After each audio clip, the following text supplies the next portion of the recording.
who's just hard around the edges and here to get things done. Some even go as far as calling him a father figure. And I'm sure subconsciously many do see him that way, because a lot of them grew up with fathers who didn't parent with warmth. They didn't kneel down to listen to their kids. They just barked orders, made money, put food on the table, that tired old phrase. The reality of that phrase is just, let's make enough money to sustain and progress as a family, to provide for your children and your spouse. Trump reflects that sort of attitude. He's the man who makes money, comes in, and doesn't listen to what he sees as foolish talk. That's the lens his supporters look through. They ignore everything else, downplay contradictions, and protect that truth they've built for him. Anything outside that perimeter doesn't matter. So he's driving the ship forward, and they accept it. Back to civil discourse. That's how we run our daily lives. From two neighbours talking to boardrooms, to assembly lines, to farmlands, to politics. We generally expect decorum. Even if we cross lines sometimes, the default is restraint. Trump came in with no filter, obstinate, bullheaded. His narcissism pulls everything toward him, and his plain speech electrifies people who are mid-right to far-right. He doesn't sound polished, he sounds like a cowboy. He stiff-armed the party, dragged it to the far right, and demanded it be his way. Out of career self-preservation, people followed. Because he can't or won't comprehend other perspectives, the divide deepened. Some people eventually shifted back or reconsidered, but for the most part, he forced a split. His debate style illustrates it. Always interrupting, always stiff hand gestures, always exhausting opponents like he did contractors and business. Drag it out, ignore obligations, pay nothing if you can get away with it. And he's bombastic. That makes him impossible to ignore. Whether you're left, right, or apathetic, it's like waking up and realizing an orangutan is cooking your breakfast. Surreal, chaotic, but commanding attention. That draws both conversation and investment because there's morality attached to his actions. Which brings us to now. Tomorrow could be an epicenter. Stephen Miller has likely prepared a speech coded to stoke division. Trump will riff ambiguously, but Miller's fingerprints will be there. Trump feeds off attention. Miller has an agenda. Together, they amplify this populist sports game mentality. They are evil. I'm the victim. Go after them. Charlie Kirk's memorial in Glendale, Arizona at SoFi Stadium. Politics fused with Christian faith in a red stronghold is fertile ground. Many have been primed for decades to see politics as spiritual war. Verses from Revelation and Romans 13 will be twisted. The Christ who taught love and compassion will be reframed as a militant commander. Ambiguity will allow people to hear a green light for aggression. It likely won't explode overnight, but seeds will be planted in attendees and viewers. The right will watch with devotion. The left will watch in suspicion or cynicism, and politics will masquerade as church, with Trump as the hedonistic figurehead and Miller the dogmatic hand behind the curtain. Don Jr. will probably appear erratic. Vance will posture, but fail to sell it. Awkwardness will abound. But that won't matter. What matters is the slow priming of communities toward aggression, towards seeing enemies not as neighbours but as targets. A sticker on a car, a flag, or an identity could become justification for violence. And the tragedy is that Christianity, which should be leading with mercy and peace, is being weaponized back into crusade-like mentality. I grew up explaining that the Crusades were a misrepresentation of Christianity. Yet here we are, potentially about to repeat that mentality. The ambiguity of Trump's words will encourage some to escalate, framed as righteousness. Over time, society fractures further, division accelerates, violence becomes more excusable. This is not unique to Trump, it's human psychology and sociology repeating itself. But it's sad to see my faith hijacked into politics, away from its foundation of compassion, mercy, and listening. Hash suggestions, clearer phrasing options. Orangutan cooking your breakfast is powerful, but could be sharpened. It's like waking up to find an orangutan running your household, chaotic, absurd, but impossible to ignore. The phrase court jester cartwheeling into the throne could be repeated consistently instead of shifting metaphors midstream. Conceptual compression. You circle multiple times around civil discourse and decorum. This could be compressed to one strong framing early on, then reinforced only once later.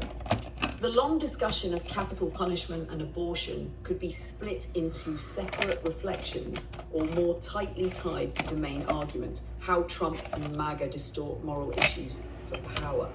Clarifying questions. 1. When you compare Trump to a father figure, are you saying his supporters admire the hardness itself, or that they unconsciously replicate unresolved childhood dynamics? Both. 2. Do you believe Miller's role is more dangerous than Trump's because of his ideological consistency compared to Trump's narcissistic improvisation? 3. You suggest tomorrow may be an epicenter. Do you mean literal violence breaking out, or more the psychological seeding of a long-term wave of aggression? Would you like me to create a visual outline, almost like an infographic script, that distills this entire oration into a clear sequence of cause, effect, consequence, so you can reuse it as a sharper talking piece?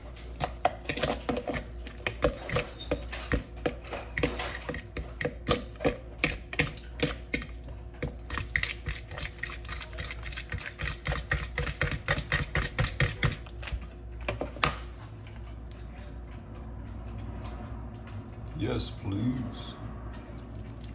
Got it. Here's a distilled visual outline of your oration, structured like an infographic script.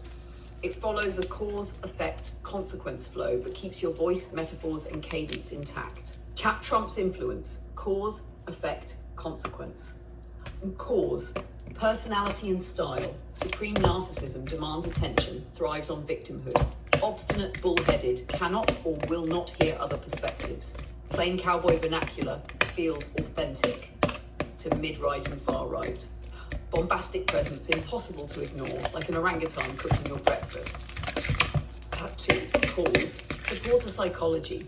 Father figure dynamic, mirrors cold authoritarian fathers who provided but never listened. Tribal survival instincts. Contradictions are downplayed, truth is selectively built around him. Need for righteous war creates meaning and belonging through conflict. Political church fusion, faith redirected into militant nationalism. Effect: party takeover, stiff arms for GOP, my way or nothing, forcing alignment. Civil discourse shattered, replaces decorum with interruption, insult, and dominance. Career preservation, politicians bend to his will to survive. Media economy, outrage becomes currency, ensuring constant coverage. 4. Effect: event catalyst, Charlie Kirk Memorial, Glendale AZ. Stephen Miller's hand, coded language, division by design. Trump's ambiguity leaves green lights open to interpretation. Religious symbolism, revelation, Romans 13 twisted to frame aggression as holy. Political church service, devotion replaces discernment, politics over Christ. 5. Consequence: societal shift, normalization of aggression, minor conflicts escalate, bumper sticker, gunfire. Fragmented communities, division accelerates at the ground level. Faith hijacked, crusade-like mentality reemerges. Perception of enemies, neighbors reframed as targets, not fellow citizens. Number 6, deeper consequence. Long-term fracture, violence excused as righteousness. They made me do it, God called me to it. Accelerated polarization, cracks in democracy widen faster. Faith compromised, the teachings of mercy and compassion buried under politics. Repeat of history, crusades, tribal wars, scapegoating cycles return in modern dress. Core thesis: Trump didn't invent division, he weaponized primal instincts, father hunger, and religious tribalism. Stephen Miller scripts the agenda. Trump embodies the spectacle. The result is a political church where chaos feels